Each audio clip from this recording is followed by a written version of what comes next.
নমস্কাৰ সকলোকে কি খবৰ সকলোৰে আশা কৰো সকলো ভালে আছে মই প্ৰাঞ্জল গগৈ আপোনালোকক পুনৰবাৰ ই শ্ৰেণীৰ আমাৰ নতুন এটা ক্লাছলৈ স্বাগতম জনাইছো ইতিমধ্যে আপোনালোকে গম পাইছে যেহেতু আমাৰ ক্লাছ 10 ৰ কাৰণে আৰু 9 ৰ কাৰণে আমাৰ ফাউণ্ডেশ্যন বেটছ আমি ইউটিউবত লঞ্চ কৰিছো অলৰেডি আমাৰ এপ্ৰিলৰ 1 তাৰিখৰ পৰা আমাৰ বহুত কেইটা আমাৰ ক্লাছ অলৰেডি হৈ গৈছে আপোনালোকে যদি চোৱা নাই এতিয়ালৈকে সেইকেইটা ভিডিঅ' আপোনালোকে চাব পাৰে সো মই আপোনালোকৰ এজন বিজ্ঞানৰ শিক্ষক ঠিক আছে সো বিজ্ঞানৰ চেপ্টাৰখিনি আমি বিজ্ঞানৰ গোটে কোৰ্সটো মোৰ জৰিতে আপোনালোকক মই পঢ়াবলৈ চেষ্টা কৰিম ঠিক আছে যিমান পাৰি ডিটেইলছত যেহেতু এটো আমাৰ ফাউণ্ডেশ্যন বেটছ হয় সো ফাউণ্ডেশ্যন বেটছত আপোনালোকে প্ৰত্যেকটো কথা আটিগুৰি মাৰি পাব ঠিক আছে এতিয়া কথাটো হ'ল আমাৰ কেমিষ্ট্ৰি ফাৰ্ষ্ট চেপ্টাৰটো আমাৰ হৈ গ'ল যে ৰাসায়নিক বিক্ৰিয়া আৰু সমীকৰণ ঠিক আছে এটো আমাৰ বিজ্ঞানৰ প্ৰথম চেপ্টাৰ আমি এটা কেমিষ্ট্ৰি বুলি কিয় গলো কেমিষ্ট্ৰি বুলি কোৱাৰ কাৰণটো এটোই যেহেতু আমাৰ বিজ্ঞান যেটো সাবজেক্ট আছে বিজ্ঞান বিষয়টো আমাৰ কিটা ভাগত বিভক্ত তিনটা ভাগত হয়নে কি থাকে আমি সকলো জানো ফিজিক্স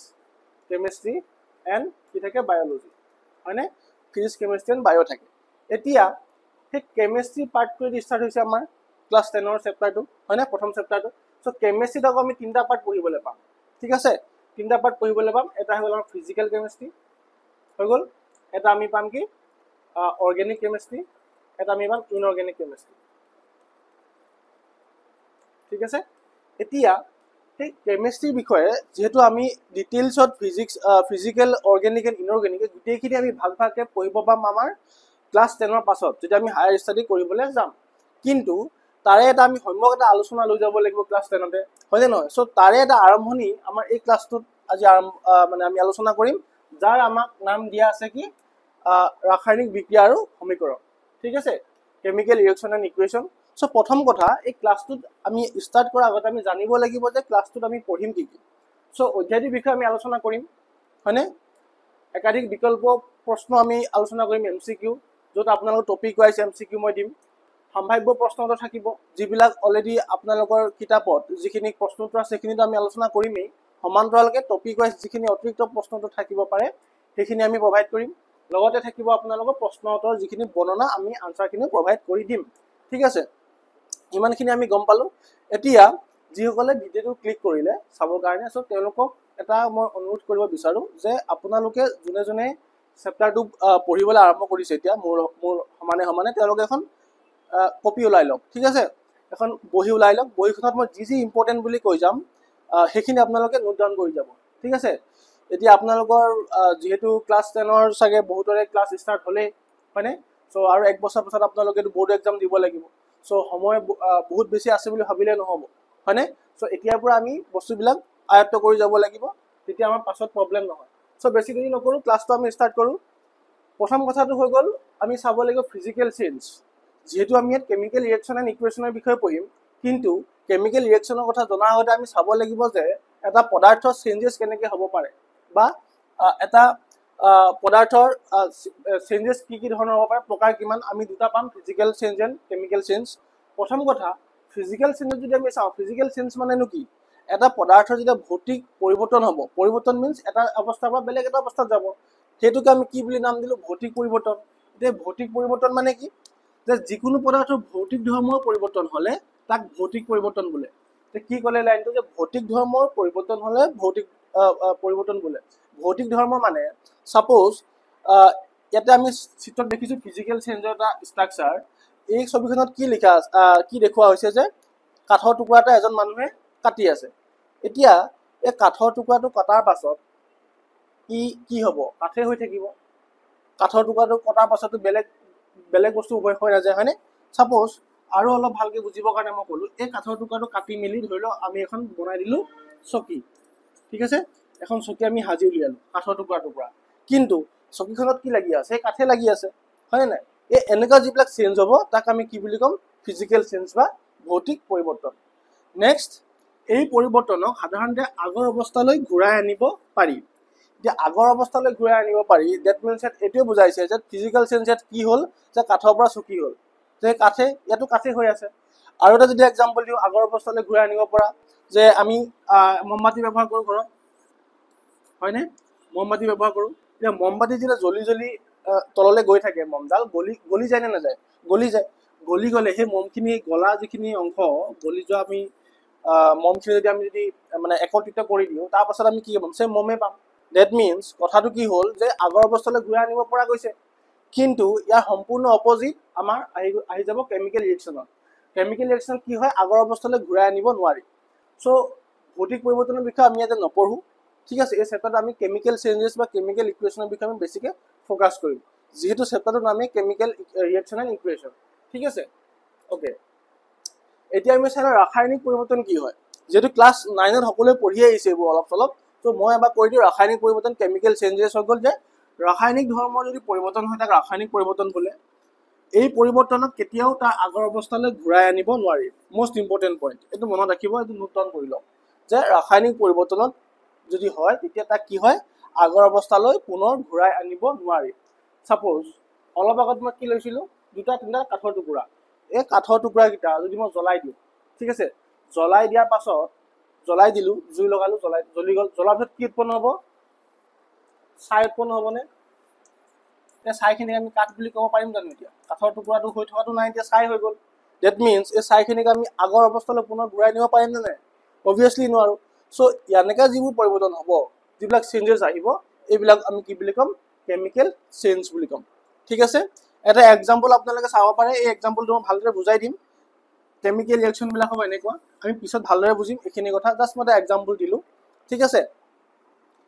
অ'কে নেক্সট শ্লাইডত যদি আমি চাওঁ নেক্সট শ্লাইডত আহি গ'ল আপোনালোকৰ এইটো এটা আপোনালোকে কুৱেশ্যন এটা কৰিব লাগে মই আনচাৰটো নোপোৱাৰ আগতে আপোনালোকে ভিডিঅ'টো প'ষ্ট কৰক প'ষ্ট কৰি কুৱেশ্যনটো এবাৰ চাওক চাই মেলি কি হয় আনচাৰটো আপোনালোক কমেণ্ট ছেকশ্যনত কমেণ্ট কৰিবলৈ একদমেই নাপাহৰিব কুৱেশ্যনটো কি দিয়া আছে যে তলৰ কোনটো ৰাসায়নিক বিক্ৰিয়াৰ উদাহৰণ ৰাসায়নিক বিক্ৰিয়া বা কেমিকেল চেঞ্জেছ ক'ত হ'ব পাৰে প্ৰথম আছে অপশ্যন নম্বৰ এ বৰফ গলি যোৱা কাঠৰ টুকুৰা জ্বলা কাগজ কাটা বা পানী উতলা ঠিক আছে ইয়াতে বৰফ যে গলি গ'ল হয়নে বৰফ গলি যোৱাটো আমাৰ ৰাসায়নিক বিক্ৰিয়াৰ উদাহৰণ হ'ব পাৰে নে নোৱাৰে প্ৰথম কথা আমি কি পঢ়িছিলোঁ ৰাসায়নিক বিক্ৰিয়াৰ কথা বা ৰাসায়নিক যিটো আমাৰ চেঞ্জেছ আছিলে কেমিকেল চেঞ্জেছত কি আছিলে আমাৰ যে কোনো এটা বস্তু যদি কেমিকেল চেঞ্জ হয় তেতিয়া এটা কি হয় আগৰ অৱস্থালৈ ঘূৰাই আনিব নোৱাৰি ইয়াৰ আগৰ শ্লাইডটোতে আমি চাইছিলোঁ কি চাইছিলোঁ যে কাঠৰ টুকুৰা এটা যেতিয়া জ্বলিব বা এনেকুৱা ৰিলেটেড যে যিবিলাক পদাৰ্থ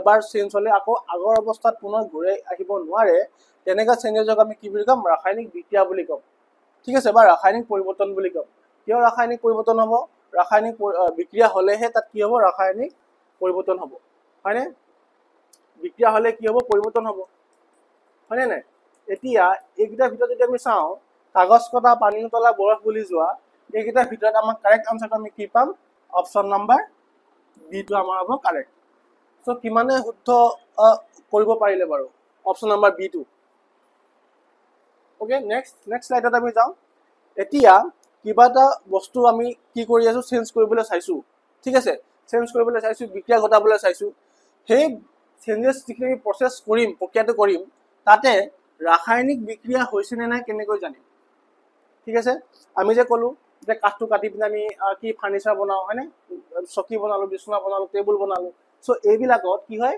আমাৰ ৰাসায়নিক বিক্ৰিয়া নহয় বুলি মই ক'লোঁ আকৌ মই ক'লোঁ যে কাঠৰ টুকুৰা যেতিয়া জ্বলাই দিয়া যায় তেতিয়া কি হয় ছাই উৎপন্ন নহয় ডেট মিনছ তাত কি হয় ৰাসায়নিক বিক্ৰিয়া হৈ গ'ল সেইকাৰণে ৰাসায়নিক পৰিৱৰ্তন হৈ গ'ল হয়নে নাই চ' তেনেকুৱাবোৰত আমি এতিয়া কি বুলি ক'ম যে ৰাসায়নিক বিক্ৰিয়া হৈছে নে নাই আমি কি আমি তাত কেৰেক্টাৰিষ্টিক্স দেখিম প্ৰথম ধৰ্মটো আমি কি দেখিম অৱস্থাৰ পৰিৱৰ্তন ঠিক আছে অৱস্থাৰ পৰিৱৰ্তন হ'ব লাগিব ৰঙৰ পৰিৱৰ্তন হ'ব পাৰে ঠিক আছে অৱস্থা মানে এটা অৱস্থাৰ পৰা যেনেকৈ জুইৰ পৰা ছাই কাঠৰ পৰা ছাই হৈ গ'ল ডেট মিনছ সেইটো কি হ'ল অৱস্থাৰ পৰিৱৰ্তন হৈ গ'ল কালাৰ চেঞ্জ হ'ব পাৰে ৰঙৰ পৰিৱৰ্তন উষ্ণতা পৰিৱৰ্তন হ'ব পাৰে উষ্ণতা মিনছ তাপৰ পৰিৱৰ্তন হ'ব পাৰে গেছ উৎপাদন হ'ব পাৰে চ' এই 1, 2, 3 and 4 এই ইয়াৰে ভিতৰত যদি কিবা এটা যদি আমাৰ হয় বোলে অৱস্থা পৰিৱৰ্তন হৈ গ'ল বোলে ৰঙৰ পৰিৱৰ্তন হৈ গ'ল বোলে আমি প্ৰচেছটো কৰি থাকোঁতে উষ্ণতা চেঞ্জেছ হৈ গ'ল গেছৰ উৎপাদন হৈ গ'ল চ' তেনেকুৱা যদি আমি দেখা পাওঁ যিকোনো এটা তেতিয়া আমি ক'ব পাৰিম যে ৰাসায়নিক বিক্ৰিয়া হৈছে ঠিক আছে চ' আমি ভালদৰে যদি চাওঁ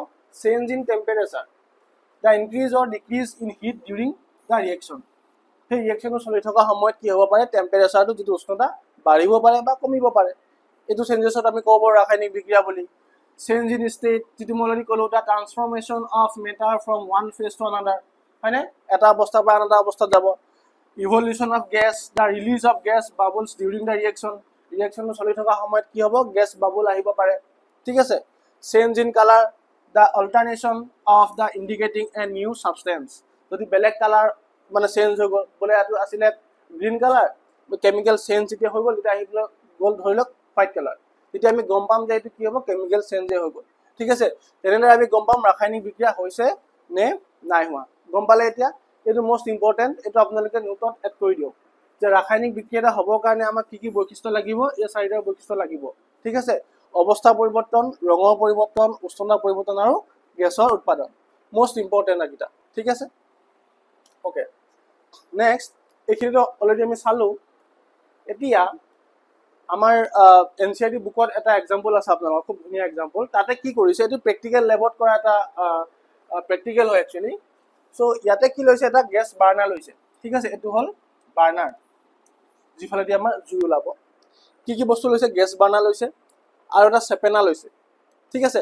মেইন এই কাৰ্যকলাপটো কৰিবৰ কাৰণে, প্ৰেক্টিকেলটো কৰিবৰ কাৰণে কি কি দৰকাৰ হ'ব আমাক, এটা গেছ বাৰ্ণাৰ, এটা চেপেনা, লগতে আমাক মষ্ট ইম্পৰ্টেণ্ট বস্তুটো কি হ'ল, মেগনেছিয়াম ফিটা। মেগনেছিয়াম ফিটা লাগিব আৰু লগতে এটা কি লাগিব, এখন কাঁচ লাগিব। ঠিক আছে। নিৰীক্ষণ কৰিবৰ কাৰণে, চাবৰ কাৰণে এখন আমাক কাঁচ লাগিব বা গ্লাছ। এতিয়া কথাটো হ'ল কি, যেতিয়া বাৰ্ণাৰত আমি জুই লগালোঁ, জুই জ্বলাৰ পাছত কি হ'ব, মেগনেছিয়াম ফিটাটো চাপ'জ আমি চেপেনাৰে ধৰি জুইত দি দিলোঁ। যেতিয়া মেগনেছিয়াম ফিটাটো জ্বলিব আৰম্ভ কৰিব অভিয়াছলি জুইত, যেতিয়া জ্বলিব আৰম্ভ কৰিব, তেতিয়া কি হ'ব, সেই মেগনেছিয়ামৰ ফিটাৰ পৰা কিছুমান বগা বগা পদাৰ্থ ওলাব, হোৱাইট কালাৰ কিছুমান পদাৰ্থ ওলাব, আৰু সেইখিনি ক'ত পৰিব, সেই নিৰীক্ষণ কৰিবৰ কাৰণে যিখন আমি গ্লাছ ব্যৱহাৰ কৰিছিলোঁ তাতে আহি পৰিব বা একত্ৰিত হ'ব। আৰু সেই বগা বগা যিখিনি পদাৰ্থ ওলালে মেগনেছিয়াম ফিটাটো জ্বলোৱাৰ পাছত, সেইখিনি আমাৰ কি হৈ যাব, সেইখিনি আমি কি বুলি ক'ম, মেগনেছিয়াম অক্সাইড বুলি ক'ম। বুজি পাইছে? বহুত ধুনীয়া আৰু ইজি এটা আপোনালোকৰ কাৰ্যকলাপ আছে। ডেট মিনছ ইয়াতে আমি কি বুলি ক'ব পাৰোঁ, কেমিকেল চেঞ্জ বুলি ক'ব পাৰোঁ। কিয় কেমিকেল চেঞ্জ বুলি ক'ব পাৰোঁ, প্ৰথম আমি কি দেখিলোঁ, ইয়াতে মেগনেছিয়াম ফিটাটো কি হৈছিলে, এপাত ফিটা আছিলে, এইটো হয়নে, এই ফিটা পাত হৈ গ'ল কি, এনেকুৱা দানা টাইপ হৈ গ'ল, যাক আমি কি বুলি কওঁ, প্ৰথম আছিলে মেগনেছিয়াম ফিটা, এতিয়া হৈ গ'ল মেগনেছিয়াম অক্সাইড বা পাউডাৰ ফৰ্মত আহি গ'ল। ডেট মিনছ এইটো কি হ'ল, অৱস্থা পৰিৱৰ্তন হ'ল নে নাই, অৱস্থা পৰিৱৰ্তন হৈ গ'ল, হয়নে? চ' এই গোটেইকেইটাৰ ভিতৰত আমাৰ কি হ'ল, এটা আমাৰ কেৰেক্টাৰ ফুলফিল হৈ গ'ল নে নাই। চ' ডেট মিনছ আমি ইয়াক ক'ব পাৰোঁ কি, এইটো এটা কেমিকেল ৰিয়েকশ্যন। এতিয়া সেই কেমিকেল ৰিয়েকশ্যনটো, চাপ'জ সেই কেমিকেল ৰিয়েকশ্যনটো আমি কি কৰিব পাৰোঁ, এক ছেকেণ্ড, যিটো কেমিকেল ৰিয়েকশ্যন আমাৰ হৈ গ'ল, ঠিক আছে, কেমিকেল ৰিয়েকশ্যনটো আমাৰ হৈ গ'ল, সেইটো আমি লিখিব পাৰোঁ এনেকৈ, Mg+O2, এইফালে কি হ'ব, ৰাইট হেণ্ড চাইডত MgO। এই বস্তুখিনি কি হয়, কেমিকেল ইকুৱেশ্যন এটা যে মই যে লিখিলোঁ, কেমিকেল ইকুৱেশ্যনটো কি হয় মই ইয়াত ভালদৰে নুবুজাওঁ, ইয়াৰে দুটা এটা নেক্সট শ্লাইডতে মই এইখিনি ক'বলৈ যাম। ঠিক আছে। জাষ্ট এইটো মই ইয়াতে ৰিয়েকশ্যনটো হ'ল, সেইকাৰণে আমি লিখি ৰাখিলোঁ যে মেগনেছিয়ামৰ লগত অক্সিজেন এড হ'ল। এতিয়া ছাৰ বোলে অক্সিজেনটো ক'ৰ পৰা আহিলে, আমি সকলোৱে এটা কথা জানিব লাগিব যে যেতিয়া জুই জ্বলে, জুই জ্বলিবৰ কাৰণে আমাক কি লাগে, অক্সিজেন লাগিব। ডেট মিনছ জুই জ্বলিলে মানে কি, তাতে অক্সিজেন এড হ'ল, তাৰমানে মেগনেছিয়ামৰ লগত অক্সিজেন এড হ'ল, আৰু লগত কি আহি গ'ল, এড হোৱাৰ কাৰণে আমাৰ এইফালে ৰাইট হেণ্ড চাইডত সোঁ চাইডে আহি গ'ল মেগনেছিয়াম অক্সাইড, যাক আমি লিখোঁ MgO। এইখিনি লিখি ভয় কৰিব নালাগে। ঠিক আছে। কেনেকৈ লিখিব লাগে এইখিনি মই কৈ আছোঁ। এতিয়া মই যে ক'লোঁ চেপেনা জ্বলালে, চেপেনা থৈ দি মেগনেছিয়াম ফিটা ধৰি আছিলে, ধৰাৰ পিছত যেতিয়া জুই লগাই দিয়া হ'ল, তেতিয়া কি হ'ল, বগা পদাৰ্থ আহিলে, সেইখিনিকে আমি কি বুলি ক'লোঁ, মেগনেছিয়াম অক্সাইড। ইয়াৰ কালাৰটো কি হয়, হোৱাইট। ঠিক আছে, বগা বা হোৱাইট। চ' হোৱাইট কালাৰৰ পদাৰ্থ প্ৰডিউচ হ'ল, যাক আমি মেগনেছিয়াম অক্সাইড বুলি ক'লোঁ। চ' ইয়াৰ ওপৰত বেছ কৰি আপোনালোক একদম ইজি কুৱেশ্যন, যেতিয়া মেগনেছিয়ামৰ ফিটা বতাহত জ্বলি যায়, ঠিক আছে, বতাহত জ্বলি যায় মিনছ অক্সিজেনৰ উপস্থিতিত যেতিয়া জ্বলিব, তেতিয়া গঠন হোৱা ছাইখিনি, যিখিনি ছাই উৎপন্ন হ'ব, সেইখিনি কেনেকুৱা হ'ব। প্ৰথম ক'লে আমাক ক'লা, ব্লেক, বগা, অপশ্যন নম্বৰ চি হালধীয়া, অপশ্যন নম্বৰ ডি গুলপীয়া। ভিডিঅ'টো প'ষ্ট কৰক, ক্লাছটো প'ষ্ট কৰক, প'ষ্ট কৰি পিনে আপোনালোকে কমেণ্ট কৰক যে ইয়াৰে কোনটো আনচাৰ কাৰেক্ট হ'ব। চ' ইয়াৰে কাৰেক্ট আনচাৰ হ'ব, আমি সকলোৱে পঢ়িছোঁ অপশ্যন নম্বৰ বিটো, বগা ৰঙৰ ছাই উৎপন্ন হ'ব। ঠিক আছে। চ' আপোনালোকে যিমান পাৰে কুৱেশ্যনখিনি ছল্ভ কৰিবলৈ চেষ্টা কৰিব। মই নোকোৱাৰ আগতে আপোনালোকে কুৱেশ্যনখিনি ছল্ভ কৰিবলৈ চাব।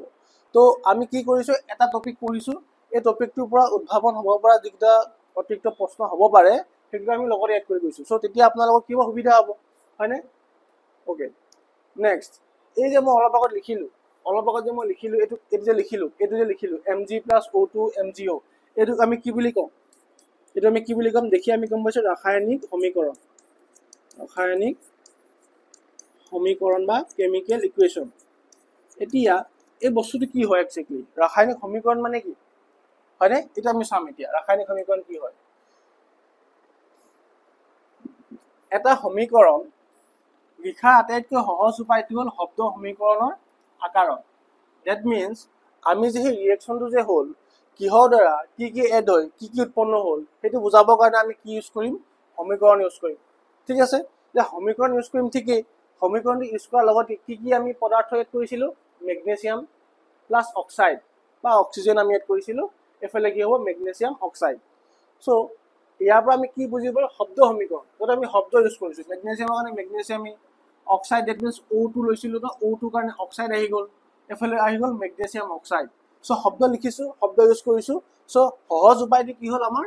শব্দ সমীকৰণ। চ' বেলেগকৈ আপুনি যদি বুজাবলৈ যায় আপুনি এনেকৈ লিখিব লাগিব যে মেগনেছিয়ামৰ লগত অক্সিজেন এড হ'ল আৰু অক্সিজেন যোগ হোৱাৰ পাছত আমি পালোঁ মেগনেছিয়াম অক্সাইড বা মেগনেছিয়াম অক্সাইড উৎপন্ন হ'ল। চ' ইমানখিনি লিখাৰ দৰকাৰ নাই। ঠিক আছে, চ' সেই সমীকৰণৰ সহায়ত আমি অতি সহজে আমি শব্দ সমীকৰণৰ সহায়ত লিখিব পাৰোঁ। এতিয়া এই শব্দ সমীকৰণতকৈ আৰু এটা ইজি প্ৰচেছ আছে যে ৰাসায়নিক সমীকৰণবোৰ অধিক সংক্ষিপ্ত আৰু উপযোগী কৰি তুলিব পাৰি। ঠিক আছে, আৰু সৰু কৰিব পাৰি। চ' মেগনেছিয়াম প্লাছ অক্সাইড আমি নিলিখি আমি ইয়াক কি ব্যৱহাৰ কৰিম? ইয়াৰ চিম্বল ইউজ কৰিম। ঠিক আছে, কেমিকেল ফৰ্মুলা আমি ইউজ কৰিম। যদি আমি শব্দৰ পৰিৱৰ্তে ৰাসায়নিক সূত্ৰ ব্যৱহাৰ কৰোঁ, ৰাসায়নিক যিবিলাক ফৰ্মুলা সেইখিনি আপোনালোকে জানিব লাগিব। ঠিক আছে, চ' ক্লাছ 9ত আপোনালোকে অলৰেডি পঢ়িছে যে অক্সিজেনৰ কাৰণে আমি কি লিখোঁ? O লিখোঁ, হয়নে? মেগনেছিয়ামক লিখোঁ আমি Mg। চ' গোটেইখিনি এলিমেণ্ট আপোনালোকে জানিব লাগিব। এটলিষ্ট ক্লাছ 10ৰ কাৰণে 30-40টা এলিমেণ্ট প্ৰথমৰ পৰা আপোনালোকে শিকি থোৱাটো ভাল। ঠিক আছে, চ' প্ৰথম আমি কি লৈছিলোঁ? মেগনেছিয়ামৰ কাৰণে আমি ৰাসায়নিক সূত্ৰ বা ৰাসায়নিক সংকেত আমি কি লওঁ? Mg। অক্সাইড আছিলে, অক্সাইডৰ কাৰণে আমি কি লওঁ? O2। আৰু এইফালে কি ফৰ্ম হ'ল? Magnesium oxide. হয়নে? Magnesium oxide. বুজি পাইছে সকলোৱে যে ৰাসায়নিক সূত্ৰ ব্যৱহাৰ কৰিলে আমাৰ কি সুবিধা হয় আৰু শব্দ সমীকৰণ লিখিলে আমাৰ কি সুবিধা নহয়? অধিক সংক্ষিপ্ত। যদি কোনোবাই সোধে যে আমি শব্দ সমীকৰণ কিয় ব্যৱহাৰ নকৰোঁ, আমি কিয় ৰাসায়নিক সূত্ৰ বা কেমিকেল ফৰ্মুলা আমি ইউজ কৰি এটা আমি ফৰ্মুলা মানে ইকুৱেশ্যন লিখিব লগা হয়? চ' আপোনালোকে উত্তৰ দিব লাগিব কি যে ৰাসায়নিক সমীকৰণবোৰ অধিক সংক্ষিপ্ত আৰু উপযোগী কৰি তুলিবৰ কাৰণে আমি শব্দৰ সমীকৰণৰ পৰিৱৰ্তে ৰাসায়নিক সূত্ৰ ব্যৱহাৰ কৰোঁ। ঠিক আছে, অ'কে। এতিয়া এই ইকুৱেশ্যনটো যে আমি চালোঁ Mg+O2 MgO, ডেট মিনছ আমি ইয়াতে কি বুজি আছোঁ যে যিটো আমি ৰাসায়নিক বিক্ৰিয়া কৰিছিলোঁ, ৰাসায়নিক বিক্ৰিয়া বুলি কি কেনেকৈ গম পালোঁ? মই কৈছিলোঁ যে অৱস্থা পৰিৱৰ্তন হ'ল। মেগনেছিয়ামৰ ফিটাৰ পৰা কি হৈ গ'ল? ছাই হৈ গ'ল। ডেট মিনছ অৱস্থা পৰিৱৰ্তন হ'ল। সেই ছাইখিনিক আমি কি কৰিব নোৱাৰোঁ? চেঞ্জ কৰি আকৌ ফিটা বনাব নোৱাৰোঁ, হয়নে? চ' ডেট মিনছ সেইটো কেমিকেল ৰিয়েকশ্যন হ'ল বুলি আমি ডিক্লেয়াৰ কৰিলোঁ। এতিয়া তাতে কোন দুটা পদাৰ্থই তাত আমাক কি কৰিছিলে? অংশগ্ৰহণ কৰিছিলে। প্ৰথম কৰিছিলে মেগনেছিয়ামৰ ফিটা, যাক আমি অলপ মেগনেছিয়াম Mg, আৰু অক্সিজেন। ঠিক আছে, অক্সিজেন যিহেতু জুই জ্বলে বতাহত, চ' মেগনেছিয়াম আৰু অক্সিজেন এড হ'ল। মানে অংশগ্ৰহণ কোনে কৰিছিলে? মেগনেছিয়াম আৰু অক্সিজেনে। আৰু প্ৰডাক্টটো যিটো উৎপন্ন হ'ল, উৎপাদিত পদাৰ্থটো কি হ'ল? Magnesium oxide MgO। সেইকেইটাকে যদি আমি এটা নাম দিওঁ, কি নাম দিব পাৰোঁ? বিক্ৰিয়ক আৰু বিক্ৰিয়াজাত পদাৰ্থ। বিক্ৰিয়ক আৰু বিক্ৰিয়াজাত পদাৰ্থ। ঠিক আছে, মন কৰিব ৰাসায়নিক বিক্ৰিয়া এটাত প্ৰত্যক্ষভাৱে অংশগ্ৰহণ কৰা পদাৰ্থক কি বুলি কয়? বিক্ৰিয়ক পদাৰ্থ বা ৰিয়েক্টেণ্ট বুলি কয়। ইংলিছ টাৰ্মটো মনত ৰাখি যাব, ৰিয়েক্টেণ্ট। Important line. প্ৰত্যক্ষভাৱে দেই, এই ৱৰ্ডটো লাগিব। যিকেইটা মই য়েল্ল' কালাৰ দি হাইলাইট কৰি দিছোঁ এইকেইটা ৱৰ্ড হ'ল কি ৱৰ্ড আপোনালোকৰ, এইকেইটা ৱৰ্ড লাগিবই। ঠিক আছে, প্ৰত্যক্ষভাৱে অংশগ্ৰহণ কৰা পদাৰ্থক বিক্ৰিয়ক পদাৰ্থ বুলি কয়। যেনেকৈ এইটো ৰিয়েকশ্যন কি হৈ আছে? Mg আছে, ইয়াতে যে মই আকৌ 2 এড কৰিছোঁ, ইয়াতে 2 এড কৰিছোঁ, এইটো আপোনালোকে চাব নালাগে এতিয়া কাৰণে। এইটো যেতিয়া আমি বেলেঞ্চিং পঢ়িম, সমতুল্য সমীকৰণ যেতিয়া আমি পঢ়িম, সন্তুলন কৰা যেতিয়া শিকিম, তেতিয়া আমি এই 2 কেইটা ক'ৰ পৰা আহিছে আমি জানি ল'ম। প্ৰথম কথা আপোনালোকে নৰ্মেলি এতিয়ালৈকে কি বুজি পালে? মেগনেছিয়াম লৈছিলোঁ প্লাছ অক্সাইড লৈছিলোঁ, হয়নে? মেগনেছিয়াম অক্সাইড যোগ হ'ল, তাৰ পৰা আমাৰ কি হ'ল? মেগনেছিয়াম অক্সাইড উৎপন্ন হ'ল। এই মেগনেছিয়াম প্লাছ অক্সাইড এইটো কি আছিলে? প্ৰত্যক্ষভাৱে বিক্ৰিয়াটোত কি কৰিছে? অংশগ্ৰহণ কৰিছে। ডেট মিনছ তাক আমি কি বুলি ক'ব পাৰোঁ? মেগনেছিয়াম আৰু অক্সিজেনক এই দুটাক একেলগে আমি কি বুলি ক'ম? বিক্ৰিয়ক পদাৰ্থ। বিক্ৰিয়ক পদাৰ্থ। হৈ গ'ল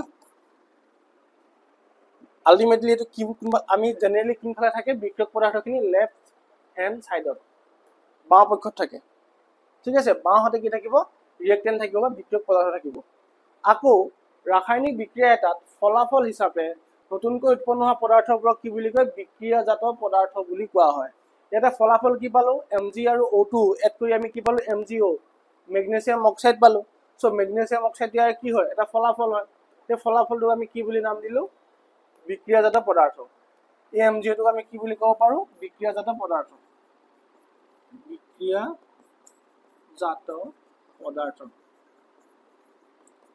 হৈ গ'ল বিক্ৰিয়াজাত পদাৰ্থ লগতে যদি আমি ইংলিছ টাৰ্মটো চাই থওঁ কি হ'ব প্ৰডাক্ট বুজি পাইছে ইমানখিনি লাগে লেফ্ট হেণ্ড সাইডত কি থাকিব বিক্ৰিয়ক ৰাইট হেণ্ডত কি থাকিব বিক্ৰিয়াজাত পদাৰ্থ বিক্ৰিয়াজাত পদাৰ্থৰ ব্ৰেকেটত আপোনাৰ লিখি থব right hand side that means right hand সাইডত সদায় কি হ'ব বিক্ৰিয়াজাত পদাৰ্থ উৎপন্ন হ'ব এতিয়া কথাটো হ'ল আপোনালোকৰ মনত যিখিনি নতুনকৈ চাই আছে তেওঁলোকে মনত এটা আহিব পাৰে যে বিক্ৰিয়াজাত পদাৰ্থ অকল এটা উৎপন্ন হ'ব নে এটাতকৈ বেছি উৎপন্ন হ'ব পাৰে অবভিয়াছলি ইয়াতে কি আছিলে দুটাৰ পৰা এটা হ'ল দ্যাট মিন্স এনেকুৱা নহয় যে দুটাৰ পৰা এটা হ'ব কেতিয়াবা এটাৰ পৰা দুটা হ'ব পাৰে মানে বিক্ৰিয়াজাত পদাৰ্থ দুটা তিনিটা চাৰিটা পাঁচটা থাকিব পাৰে ঠিক আছে এইটো ৰিয়েকশ্যনৰ ওপৰত লৈ এইটো নিৰ্ভৰ কৰিব ইয়াতে এটাও থাকিব পাৰে ৰিয়েক্টেণ্টত ঠিক আছে সো এইখিনি টেনশ্যন ল'ব নালাগে সো ইমানখিনিলৈকে জানি থ'লে হ'ল এতিয়াৰ কাৰণে আমি গোটেইখিনি চাম ডিটেইলছত কিন্তু প্ৰথম যিটো আমাৰ জানিবলগীয়া কথাটো হ'ল ৰিয়েক্টেণ্ট এণ্ড প্ৰডাক্ট বিক্ৰিয়ক পদাৰ্থ এণ্ড বিক্ৰিয়াজাত পদাৰ্থ ঠিক আছে এতিয়া সমতুল্য বা সন্তুলিত ৰাসায়নিক সমীকৰণ আমি গম পালোঁ অলপ আগত আমি কি লিখিছিলোঁ ৰাসায়নিক সমীকৰণটো মই যদি আকৌ এবাৰ লিখিবলৈ চাওঁ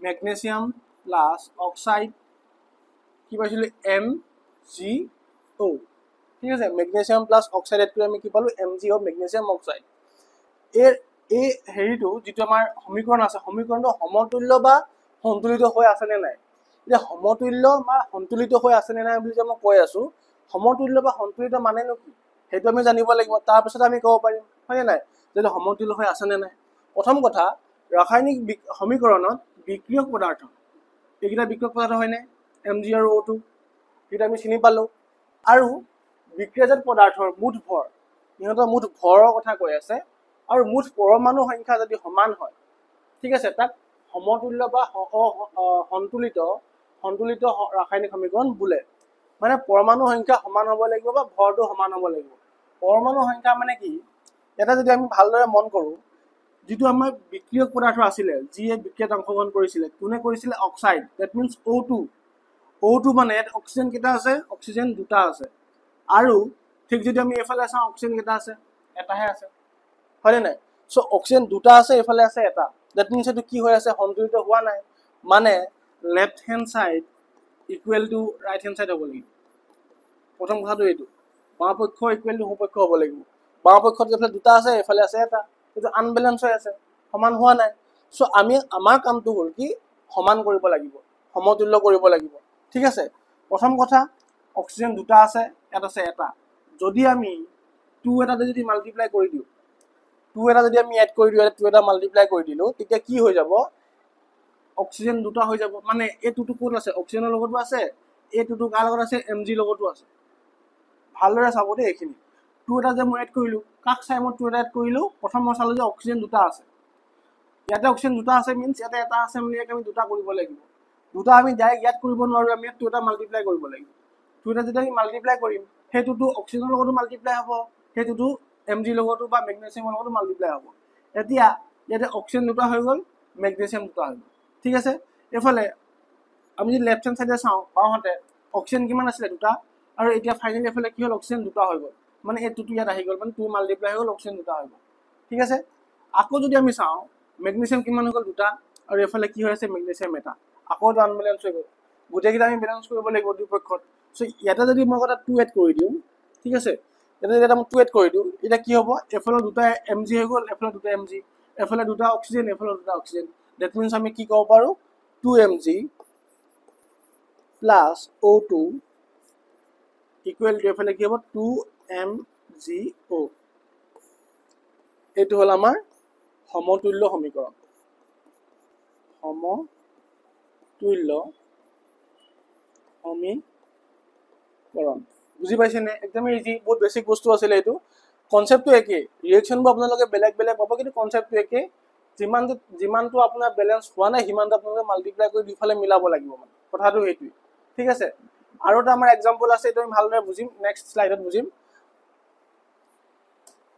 ওকে এতিয়া এটা আমি ৰিয়েকশ্যন ললো Fe কি বুলি কয় Fe আইৰণ ঠিক আছে আইৰণ প্লাছ এফালে কি ল'লে ৱাটাৰ H2O ৱাটাৰ আমি কেনেকৈ লিখোঁ কেমিকেল ফৰ্মুলা H2O ক্লাছ 9ত সকলোৱে পঢ়িছে নেক্সট এফালে কি হ'ল Fe3O4 যাক আমি ক'ব পাৰোঁ আইৰণ অক্সাইড ঠিক আছে প্লাছ এফালে আহি গ'ল আমাৰ হাইড্ৰজেন চ' এইটো আমাৰ কেমিকেল ৰিয়েকশ্যন দিয়া আছে এই যিটো আমাৰ ৰাসায়নিক সমীকৰণ দিয়া আছে ইয়াক আমি সমতুল্য কৰিব লাগে বা বেলেঞ্চ কৰিব লাগে বেলেঞ্চ কেনেকৈ কৰিম মই কি কৈছিলোঁ প্ৰথম কথা বিক্ৰিয়ক পদাৰ্থত থকা পৰমাণু সংখ্যা এই বিক্ৰিয়ক পদাৰ্থ কোনকেইটা এইটো সমীকৰণত আইৰণ প্লাছ H2O হয়নে আইৰণ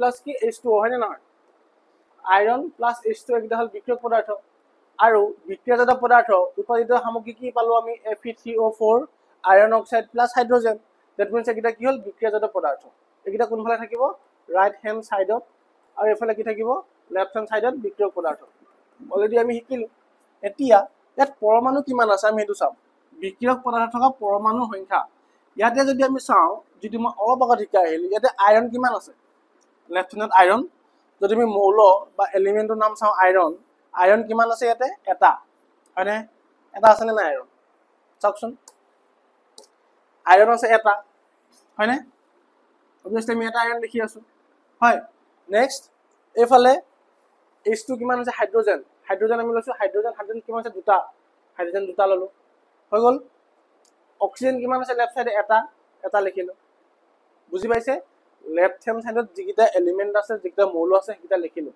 ঠিক আছে এইটো ইনিচিয়েলি যোনে শিকিব বিচাৰিছে তেওঁলোকৰ কাৰণে যিয়ে বেলেঞ্চ কৰিবলৈ ইভাগে পাৰিছে এইটোতো মানে ভালে কথা ঠিক আছে চ' ইনিচিয়েলি আমি এনেকৈ শিকিব লাগিব আইৰণ আছে লেফ্ট চাইডে এটা ল'লোঁ হাইড্ৰজেন আছে দুটা লিখিলোঁ অক্সিজেন আছে এটা লিখিলোঁ এই লেফ্ট চাইডৰ কথা নেক্সট ৰাইট হেণ্ড চাইডৰ ফালে যদি আমি আহোঁ ৰাইট হেণ্ড চাইডত আমি কি পাম আইৰণ কিমান আহি গ'ল ইয়াতে তিনিটা আহি গ'ল তিনিটা লিখিলোঁ চেম আইৰণ তিনিটা আহি গ'ল অক্সিজেন কিমান আহি গ'ল চাৰিটা আহি গ'ল আৰু হাইড্ৰজেন কিমান আহিলে দুটা আহিল ডেট মিনছ আপোনালোকে যদি এতিয়া এই নাম্বাৰকেইটা কম্পেয়াৰ কৰে পৰমাণুৰ সংখ্যাকেইটা আইৰণত লেফ্টত কিমান আছে ৰাইটত কিমান আছে এফালে 1 এফালে 3 বেলেঞ্চ হোৱা নাই এফালে 2 এইটো বাৰু বেলেঞ্চ হৈ আছে বাকী অক্সিজেনটো বেলেঞ্চ হোৱা নাই এফালে 1 আছে এফালে 4 আছে ঠিক আছে আমাৰ কাম হ'ল আমাক কি কৰিব লাগিব আমি সমতুল্য কৰিব লাগিব বা বেলেঞ্চ কৰিব লাগিব কেনেকৈ বেলেঞ্চ কৰিম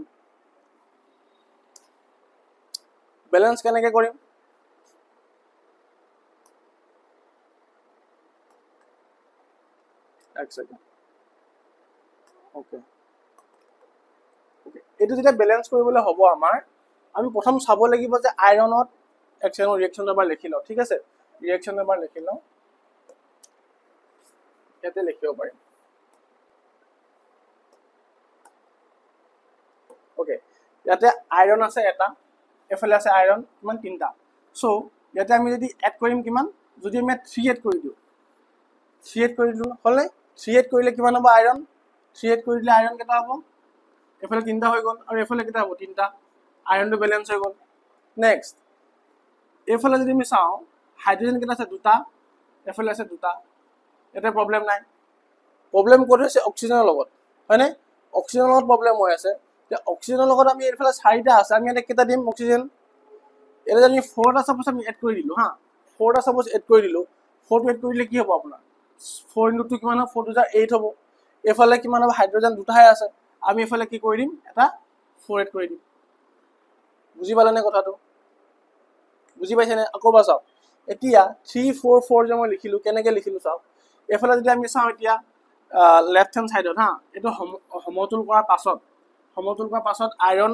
লেফ্ট হেণ্ড ছাইডত কেইটা হ'ল একবাৰ মই লিখি লৈছোঁ আইৰণ হৈ গ'ল তিনিটা এফালে হৈ গ'ল তিনিটা হৈ গ'ল আকৌ হাইড্ৰজেন কিমান হ'ল ইয়াত 4 × 2 = 8টা হৈ গ'ল হাইড্ৰজেন কিমান হ'ল লেফ্ট চাইডে 8টা হৈ গ'ল আকৌ এফালে যদি মই হাইড্ৰজেন চাওঁ কিমান হ'ল 4 × 2 = 8টা হৈ গ'ল এফালেও 8টা হৈ গ'ল এফালেতো অলৰেডি 3টা আছিলে হয় নেক্সট অক্সিজেনৰ কথা আহিলে অক্সিজেন কিমান আছে ইয়াতেতো একো নাই মিছা 1 আছে ন 1 মিনছ 4 × 1 4 হ'ল মানে লেফ্ট চাইডে অক্সিজেন কিমান আহি গ'ল 4 আহি গ'ল আৰু এইটো চাইডে অক্সিজেন কিমান আছে অলৰেডি আগৰ পৰা 4 আছিলে মানে বেলেঞ্চ হৈ গ'ল বুজি পাইছে আপোনালোকে চিন্তাটো এনেকৈ কৰিব লাগিব সো এনেকৈ আপোনালোকে দুটামান প্ৰেক্টিছ কৰিলে এইটো আহি যাব ঠিক আছে প্ৰেক্টিছৰ লগত কথা এইটো বুজি পাইছে সকলোৱে আশা কৰিছোঁ বুজি পাইছে বুলি এতিয়া আমি এটা ইকুৱেশ্যন বা ৰিয়েকশ্যন আমি কিয় বেলেঞ্চ কৰিব লাগে সো তাৰ কাৰণে আপোনালোকে এটা সূত্ৰ বা থিয়ৰি ফলো কৰিব লাগিব এইটো হ'ল আমি সকলোৱে জানো ভৰৰ নিত্যতা সূত্ৰ কি হয় ভৰৰ নিত্যতা সূত্ৰ আমি আমাৰ চাই লওঁ সেই সূত্ৰ অনুসৰি ৰাসায়নিক বিক্ৰিয়া এটাত ভৰৰ সৃষ্টি বা বিনাশ হ'ব নোৱাৰে যেনেকৈ আমি এটা পাইছিলোঁ ন শক্তিৰ ক্ষেত্ৰত যে শক্তি কেতিয়াও সৃষ্টি কৰিব নোৱাৰি বিনাশো কৰিব নোৱাৰি কেৱল কি কৰিব পাৰি ৰূপান্তৰ কৰিব পাৰি হয়নে সেম কনসেপ্টটো যদি আমি চাওঁ ৰাসায়নিক বিক্ৰিয়াৰ ক্ষেত্ৰত তাত কি নহয় ভৰৰ কেতিয়াও সৃষ্টিও নহয় কেতিয়াও বিনাশো নহয় ঠিক আছে অৰ্থাৎ ৰাসায়নিক বিক্ৰিয়া এটাত বিক্ৰিয়াজাত পদাৰ্থৰ মৌলবোৰৰ মুঠ ভৰ বিক্ৰিয়কৰ মৌলবোৰৰ মুঠ ভৰৰ সমান হ'ব লাগিব যেটো আমি সমতল কৰা কথা ক'লো that means left hand side equal to right hand side হ'ব লাগিব হয়নে যেটো আমি অলৰেডি এটা কৰি শিকিলো দুটা ঠিক আছে আন কথাত ৰাসায়নিক বিক্ৰিয়া এটা আগত আৰু পাছত মন কৰিব এটা আগত আৰু পাছত প্ৰতিটো মৌলৰে পৰমাণুৰ সংখ্যা একে থাকে ঠিক আছে ৰাসায়নিক বিক্ৰিয়া এটাৰ আগত আৰু পাছত প্ৰতিটো মৌলৰে পৰমাণুৰ সংখ্যা একে থাকে দ্যাট মিন্স এই লাইনটো কাক ডিফাইন কৰি আছে সমতুল্য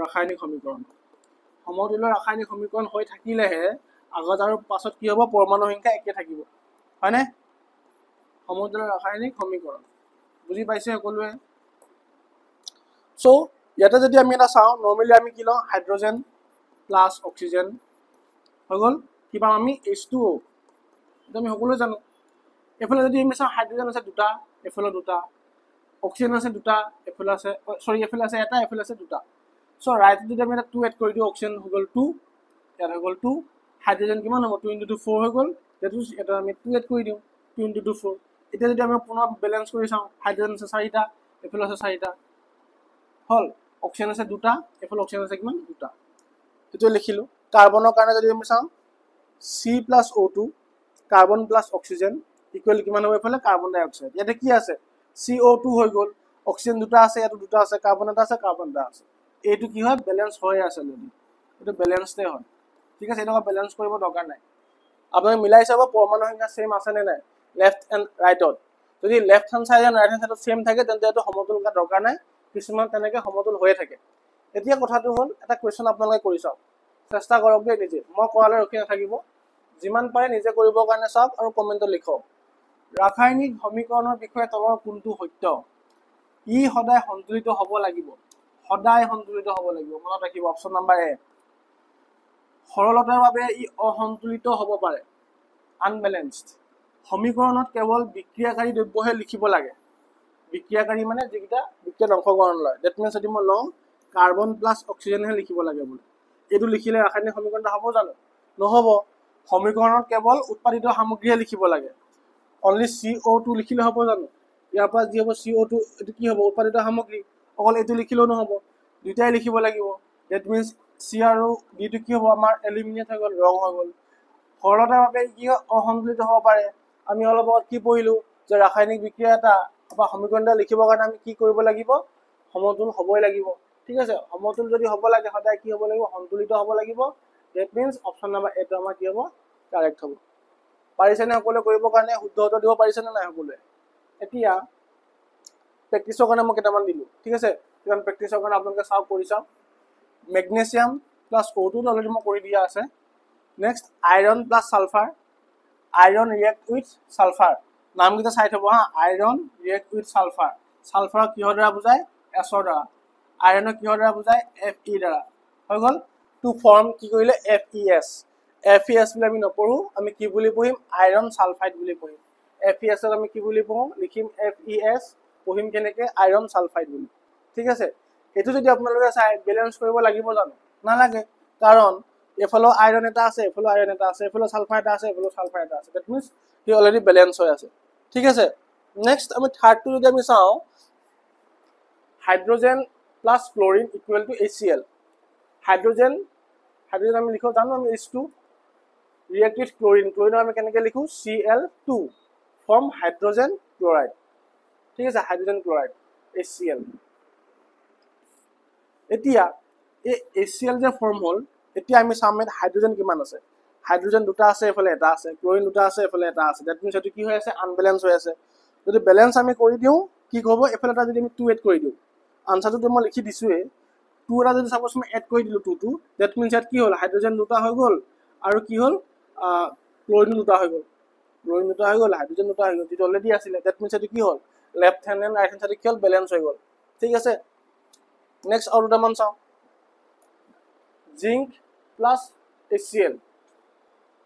ঠিক আছে, জিংক ৰিয়েক্ট উইথ কাৰ লগত, জিংকক আমি কি লিখোঁ, Zn, hydrochloric acid HCl, hydrochloric acid আমি কি লিখোঁ, HCl দ্বাৰা, to form zinc chloride. Zinc ক্লৰাইডক আমি কি লিখোঁ, ZnCl2। ZnCl2 মানে কি, zinc chloride and hydrogen gas. That means দুটা প্ৰডাক্ট ফৰ্ম হৈছে, বিক্ৰিয়াকাৰী পদাৰ্থ দুটা আৰু বিক্ৰিয়াজাত পদাৰ্থ দুটা। ঠিক আছে, এটা যদি আমি চাওঁ আমাৰ বেলেঞ্চ কৰিবৰ কাৰণে, Zn আছে এটা, এফালেও আছে এটা, হৈ গ'ল। ক্লৰিন আছে এটা, এফালে ক্লৰিন আছে দুটা। দ্যাট মিনছ এইটো আনবেলেঞ্চ হৈ গ'ল, আমি গমেই পাই গ'লোঁ। ইয়াতে মই কি কৰিলোঁ, 2 এটা এড কৰি দিলোঁ। 2 যদি এড কৰি দিওঁ, হাইড্ৰজেন কিমান হৈ গ'ল, দুটা। এফালে যদি চাওঁ হাইড্ৰজেন কিমান আছে, দুটা। ক্লৰিন কেইটা হৈ গ'ল, দুটা। ক্লৰিন কিমান আছে, দুটা। জিংক এটা আছে, এফালে এটা, এফালে আছে জিংক এটা। দ্যাট মিনছ এইটো কি হ'ল, বেলেঞ্চ হৈ গ'ল। বুজি পাইছে? নেক্সট এলুমিনিয়ামৰ লগত কি হৈ গ'ল, অক্সিজেন এড হ'ল। ঠিক আছে, আৰু কি ফৰ্ম কৰিলে, এলুমিনিয়াম অক্সাইড। এলুমিনিয়াম অক্সাইডক আমি কিহেৰে লিখোঁ, Al2O3। এলুমিনিয়াম অক্সাইড, মনত ৰাখিব দেই এই টাৰ্মবিলাক। ৰাসায়নিক সংকেতটো কি হয়, নেমটো কি হয়, Al2O3 মিনছ এলুমিনিয়াম অক্সাইড। বাকী এলুমিনিয়ামটো জানে সকলোৱে, Al লিখে, হয়নে? অক্সিজেনটো আমি সকলোৱে O2 জানো। এতিয়া এলুমিনিয়াম আৰু যদি অক্সিজেনে যদি ৰিয়েক্ট কৰে, এলুমিনিয়াম অক্সাইড ফৰ্ম বুলি গম পালোঁ। ইকুৱেশ্যনটো দিলে, বেলেঞ্চ কেনেকৈ কৰিব, বেলেঞ্চ কৰাৰ আগতে আমি চাব লাগিব বেলেঞ্চ হৈ আছে কি নাই। প্ৰথম কথা, এফালে এলুমিনিয়াম আছে দুটা, এফালে আছে এটা, দেখি গম পালোঁ আনবেলেঞ্চ। এতিয়া আমি কি কৰিম, প্ৰথম কথা আমি এলুমিনিয়াম এতিয়া আছে দুটা, এফালে আছিলে এটা। চ' আকৌ অক্সিজেন যদি চাওঁ, অক্সিজেন কিমান আছে, তিনিটা, এফালে আছে কেইটা, দুটা। অক্সিজেনো আনবেলেঞ্চ হৈ আছে, এলুমিনিয়ামো আনবেলেঞ্চ হৈ আছে। এতিয়া আমি কি কৰি এটা 4 এড কৰি দিলোঁ। 4টো এড কৰি দিয়াৰ লগে লগে কি হ'ল, এলুমিনিয়াম 4টা হৈ গ'ল, হ'লনে? এলুমিনিয়াম 4টা হৈ গ'ল। যদি এই এলুমিনিয়ামটো দুটা আছিলে, ইয়াৰ আগত যদি আমি 2 এড কৰি দিওঁ, ডেট মিনছ এইটো এলুমিনিয়াম কিমান হ'ল, 4টা হৈ গ'ল। এলুমিনিয়াম 4টা হৈ গ'ল ঠিকেই, কিন্তু এফালে কি হ'ল, অক্সিজেন কিমান হৈ গ'ল, 2 3 গুণ কিমান হ'ব, 6, মানে 2 3 6। অক্সিজেন কিমান হৈ গ'ল, 6টা। এফালে আছিলে দুটাহে। চ' ইয়াক আকৌ কি কৰিব লাগিব, 6টা বনাব লাগিব। 6টা বনাবৰ কাৰণে আকৌ এটা 3 মাল্টিপ্লাই কৰি দিওঁ, 3 2 যা কিমান হ'ব, 6। ডেট মিনছ অক্সিজেন হৈ গ'ল 6টা, এফালে হৈ গ'ল অক্সিজেন 6টা। হৈ গ'ল, বুজি পাইছে? এইখিনি প্ৰেক্টিচ কৰিবই লাগিব আপোনালোকে। ঠিক আছে, যিমান প্ৰেক্টিচ কৰে সিমান আপোনালোকৰ কাৰণে ভাল, বেছি টাইম নালাগিব। এফালে আহি গ'ল ছডিয়াম প্লাছ ৱাটাৰ। ছডিয়ামক আমি কি লিখোঁ, ছডিয়ামক Na, water H2O to form sodium hydroxide and hydrogen gas. Sodium hydroxide NaOH, hydroxide group আছে, চ' ছডিয়াম হাইড্ৰক্সাইড। ঠিক আছে, এতিয়া ইয়াতে যদি আমি আকৌ এবাৰ মন কৰোঁ, ছডিয়াম এফালে এটা আছে, এফালে এটা আছে, এটি বেলেঞ্চ হৈ আছে, হয়নে?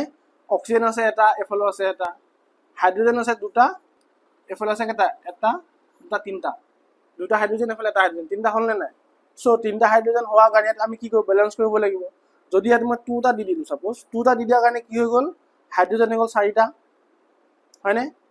হাইড্ৰজেন 4টা হৈ যায়, এফালে কেইটা হৈ আছিলে, 3টাহে হৈ আছিলে, হয়নে নাই? চ' ইয়াতো মই এটা 2 এড কৰি দিম। ইয়াত 2 এড কৰি দিয়াৰ লগে লগে হাইড্ৰজেনটো চাব দেই গ'ল, হাইড্ৰজেনটো কিমান হ'ব, 2টা হৈ গ'ল, এফালে 2টা 4টা হৈ গ'ল, হাইড্ৰজেন বেলেঞ্চ হ'ল। নেক্সট ছডিয়ামৰ কাৰণে যদি চাওঁ, ছডিয়াম ইয়াত আছে এটা, আৰু এফালে ছডিয়াম হৈ গ'ল 2টা। চ' 2 তাতে লিখিছিলোঁ, লিখি দিয়ক, এটা ছডিয়াম হৈ গ'ল, 2টা ছডিয়াম 2 এড কৰি দিলোঁ। চ' এইটো হ'ল আমাৰ আনচাৰটো, 2Na প্লাছ 2H2O, এফালে হ'ব ৰাইট হেণ্ড চাইডে 2NaOH প্লাছ H2। ঠিক আছে, অলপ বুজি পাইছোঁ। যদি যিয়ে নতুনকৈ চাই আছে তেওঁলোকৰ কাৰণে অলপ টাফ হ'ব পাৰে, টেনশ্যন ল'ব নালাগে, প্ৰেক্টিচ কৰিলে হৈ যাব। আমি MCQ আপোনালোকক দিমেই কৰিবৰ কাৰণে। আৰু এটা কথা ইয়াতে কৈ থওঁ, যিয়ে আমাৰ টেলিগ্ৰাম বা ফেচবুক বা ইনষ্টাগ্ৰামত জইন হোৱা নাই এতিয়ালৈকে, চ' সকলোৱে ইয়াতে জইন হৈ লওক। ডেছক্ৰিপশ্যনত আমাৰ লিংকবোৰ দিয়া আছে, ইনষ্টাগ্ৰাম, ফেচবুক এণ্ড টেলিগ্ৰাম। টেলিগ্ৰামত জইন হ'লে আপোনালোকৰ লাভ এইটোৱে হ'ব যে ডেইলি কি প্ৰেক্টিচ কুৱেশ্যন থাকিব আপোনালোকৰ কাৰণে। ঠিক আছে, ডেইলি প্ৰেক্টিচ কুৱেশ্যন আপোনালোকে পাব যেতিয়া জইন হ'ব। যিটো চেপ্টাৰ পঢ়ালো সেই চেপ্টাৰটো ক্লাছটো কৰি উঠি আপোনালোকে প্ৰেক্টিছ কুৱেশ্যনখিনি কৰিব পাৰিব ঠিক আছে লগতে আমি আনচাৰ্ছো প্ৰভাইড কৰিম আনচাৰ্ছ থাকিব লগতে আৰু পাছলৈ আমি কি কৰিম যেটো আপোনালোকে আনসাৰ বহুতে লিখিব ভালদৰে নাজানে ঠিক আছে ভাল মাৰ্কস নাপায় 5 মাৰ্কসৰ জায়গাত আপুনি 3 মাৰ্কস লিখি থৈলে 5 মাৰ্কস নাপায় সো 5 মাৰ্কসৰ ভিতৰত 5 মাৰ্কস কেনেকৈ কৰিব আমি হেখিনি আপোনালোকক ইভালুৱেট কৰি দিম ঠিক আছে হেখিনি ইভালুৱেট কৰি দিম আমি টেলিগ্ৰামৰ থ্ৰুৱেদি সো আপোনালোকে আনসাৰখিনি লিখিব লিখি মিলি আমি যেতিয়া জনাম সো জনাৰ পাছত আপোনালোকে আনসাৰখিনি আমাক দিব আমি চাই পিনে আকৌ আপোনালোকক ৰিপ্লাই ইভালুৱেট কৰি ৰিপ্লাই দিম ঠিক আছে সো যিসকলে এতিয়ালৈকে এই সোশ্যাল মিডিয়াত আমাৰ হেণ্ডেলত জয়েন হোৱা নাই টেলিগ্ৰাম ফেচবুক ইনষ্টাগ্ৰাম আপোনালোকে জয়েন হ'ব পাৰে ঠিক আছে বিশেষকৈ টেলিগ্ৰামটো লিংক ডেছক্ৰিপশ্যনত আছে এতিয়া আমি ৰাসায়নিক বিক্ৰিয়াৰ কথা পঢ়িলোঁ ঠিক আছে ৰাসায়নিক সমীকৰণ কেনেকৈ বনাই পঢ়িলোঁ ৰাসায়নিক সমীকৰণ সমতুল কেনেকৈ কৰে আমি এইখিনি পঢ়িলোঁ নেক্সট আমি এতিয়া আগবাঢ়িম ক'ত ৰাসায়নিক বিক্ৰিয়াৰ প্ৰকাৰ types of chemical reaction chemical ৰিয়েকশ্যনত আমাৰ কি থাকিব প্ৰথমটো আমি পাম সংযোজন বিক্ৰিয়া 2 নম্বৰতে পাম বিযোজন বিক্ৰিয়া 3 নম্বৰতে পাম অপক্ষৰণ বা প্ৰতিস্থাপন বিক্ৰিয়া 4 নম্বৰতে পাম দ্বি অপক্ষৰণ বিক্ৰিয়া আৰু 5 নম্বৰতে পাম জাৰণ আৰু বিজাৰণ বিক্ৰিয়া আৰু এটা আপোনালোকে এড কৰিব লাগে ৰেডক্স বিক্ৰিয়া ৰেডক্স বিক্ৰিয়া ঠিক আছে সো এই সংযোজন বিক্ৰিয়া বিযোজন বিক্ৰিয়া জাৰণ বিক্ৰিয়া বা দ্বি অপক্ষৰণ বিক্ৰিয়া গোটেইখিনি এই গোটেই টাইপছখিনি আমি নেক্সট পাৰ্টত আলোচনা কৰিম নেক্সট ক্লাছত সো ৰাসায়নিক বিক্ৰিয়া প্ৰকাৰৰ পৰা আমি নেক্সট স্লাইডত নেক্সট ক্লাছত আৰম্ভ কৰিম সো এবাৰ যদি আমি চাই লওঁ আজি কি পঢ়িলোঁ ঠিক আছে প্ৰথম কথা আপোনালোকে ইম্পৰ্টেণ্টখিনি মই আকৌ এবাৰ ৰিভাইজ কৰাই দিওঁ ঠিক আছে ভৌতিক ধৰ্মৰ পৰিৱৰ্তন কি হয় আগৰ অৱস্থালৈ ঘূৰাই আনিব পৰা এইটো চেঞ্জেছটো ৰাসায়নিক পৰিৱৰ্তনৰ মনত ৰাখিব আগৰ অৱস্থালৈ ঘূৰাই আনিব নোৱাৰি নোট কৰি যাব এইখিনি বস্তু ইয়াৰে আপোনালোকে এইটো কুৱেশ্যন কৰিব পাৰে ঠিক আছে এইটো মোষ্ট ইম্পৰ্টেণ্ট ৰাসায়নিক বিক্ৰিয়া হৈছে নে আমি কেনেকৈ গম পাম অৱস্থাৰ পৰিৱৰ্তন ৰঙৰ পৰিৱৰ্তন বা উষ্ণতা পৰিৱৰ্তন বা গেছৰ উৎপাদন যদি হয় ৰাসায়নিক সমীকৰণটো আমি কেনেকৈ লিখিম এইটো মোষ্ট ইম্পৰ্টেণ্ট এইটো এক্সামত আহিব পাৰে আপোনালোকৰ Mg+O2 2MgO সমতুল কেনেকৈ কৰিলোঁ মই এইটো দেখালোঁ আপোনালোকক হয়নে এইটো ইম্পৰ্টেণ্ট কুৱেশ্যন যে মেগনেছিয়ামৰ ফিটা বতাহত জ্বলি গ'লে ছাইখিনি কি কালাৰ হয় বুকতে আছে আপোনালোকৰ প্ৰেক্টিকেলটো ৰাসায়নিক সমীকৰণ কেনেকৈ লিখিব লাগে ৰাসায়নিক সূত্ৰ কিয় ব্যৱহাৰ কৰিব লাগে শব্দ সমীকৰণ আমি কিয় লিখিব নোৱাৰোঁ হয়নে নাই সংক্ষিপ্ত আৰু উপযোগী কৰি তুলিবৰ কাৰণে আমি কি কৰোঁ ৰাসায়নিক সূত্ৰ লিখোঁ বিক্ৰিয়ক পদাৰ্থ কি হয় বিক্ৰিয়াজাত পদাৰ্থ লেফ্ট হেণ্ড ছাইডত থাকিলে কি হ'ব সদায় মনত ৰাখিব লেফ্ট হেণ্ড ছাইডত থাকিলে বিক্ৰিয়াজাত ক'ত থাকিব ৰাইট হেণ্ড ছাইডত ঠিক আছে আকৌ নেক্সট আমাৰ হৈ গ'ল সমতুল্য বা সন্তুলিত ৰাসায়নিক সমীকৰণ আমি কেনেকৈ কৰোঁ আৰু যিয়ে বুজি পোৱা নাই এইখিনি এই চাৰ্টখন এবাৰ বুজিলে হ'ল এই চাৰ্টখন যিয়ে এবাৰ বুজিছে নেক্সট সেইজনে এইখিনি কৰিব পাৰিব নিজে ঠিক আছে সো যদি আপোনালোকে বুজি নাপালে আকৌ এবাৰ চাওক ভিডিঅ'টো ৰিভাৰ্ছ কৰি পিনে এই স্লাইডখন তেতিয়া আপোনালোকে ভালদৰে বুজি পাব কেনেকৈ মই চিন্তা কৰিলোঁ কেনেকৈ মই কৰিলোঁ ঠিক আছে বাকী আমি নেক্সট ক্লাছত আমি আৰম্ভ কৰিম ৰাসায়নিক বিক্ৰিয়া প্ৰকাৰখিনি টাইপছ অফ কেমিকেল ৰিয়েকশ্যন ঠিক আছে সো থেংক ইউ এভৰিৱান ইমান দেৰিলৈকে ক্লাছটোত জইন হোৱাৰ কাৰণে আশা কৰোঁ আজি ক্লাছটো ভাল পালে যদি ক্লাছটো ভাল পালে আপোনালোকে এটা কমেণ্ট কৰি দিব ঠিক আছে কমেণ্ট কৰি দিলে আমি কি হয় আমি ক্লাছবোৰ কৰিবৰ কাৰণে আমি মটিভেট হওঁ মানে ঠিক আছে সো এটা ধুনীয়া চাই কমেণ্ট এটা কৰি দিব আৰু যদি চেনেলটো ছাবস্ক্ৰাইব কৰা নাই এবাৰ ছাবস্ক্ৰাইব কৰি দিব যাতে আমাৰ নটিফিকেশ্যনবোৰ আপোনালোকে আগতীয়াকৈ পায় ঠিক আছে ইমানখিনি আছিলে আজি ক্লাছত বাকী সকলোৱে পঢ়ি থাকক এক্সামলৈ বহুত দিন আছে বা স্কুল ষ্টাৰ্ট হৈছে বুলি এলাহ নকৰিব ঠিক আছে সো এতিয়াৰ পৰা আপোনালোকে পুৰা জোৰ দিয়ক সময় ৰৈ নাথাকে জানেই সকলোৱে ইমানখিনি আছিলে আজি ক্লাছত পৰৱৰ্তী ক্লাছত আমি ছেকেণ্ড পাৰ্টত আকৌ লগ পাম আজিলৈ এৰিছোঁ নমস্কাৰ